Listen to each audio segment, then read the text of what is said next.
لازم تكلمنا عن حسام الدين مصطفى.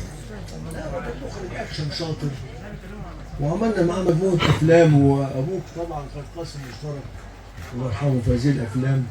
الاصدقاء الثلاثه، المغنيين الثلاثه شاطئ البحر. شياطين البحر، حاجات كده. هو كان مخرج اكشن رقم واحد، وكان دمه خفيف، كان شاب يعني في وسط الشباب كده، تحس ان احنا معانا شاب بيخرج الفيلم، وكان شاطر قوي قوي قوي قوي، وكان عنده كاريزما كل الممثلين يحبوه من اول لقاء يعني. وانا بعتبره اهم مخرج اكشن جه بعد نيازي مصطفى. في تعليق على نيازي مصطفى ولا مفيش؟ لا لسه. هل ينفع ما نتكلمش عن رمسيس نجيب؟ رمسيس نجيب العقل.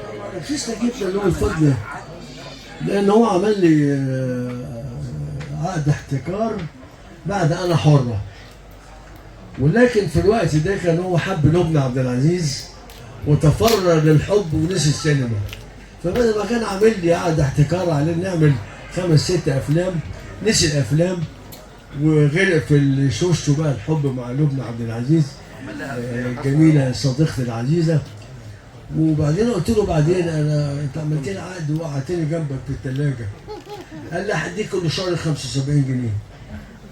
قلت له ماشي، وكنت اروح كل اول شهر اقبض 75 جنيه ومفيش تمثيل، لغايه ما جيت فريد شوقي عايزني في سوق السلاح. قلت له كلم رمسيس، فكلمه طبعا فريد طبعا وقتها كان نمره واحد. قال انا عايز حسن سيبولي الفيلم ده.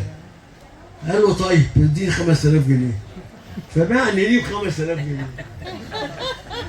خد 5000 جنيه من فريد شوقي واداني فريد شوقي عمل سوق السلاح، وكان وشه خير عليا لان انطلقت من الفيلم ده. كانت هدى الله يرحمها وكان فريد، يعني احلى 2 طيبين اشتغلت معاهم، وكان وشهم حلو عليا.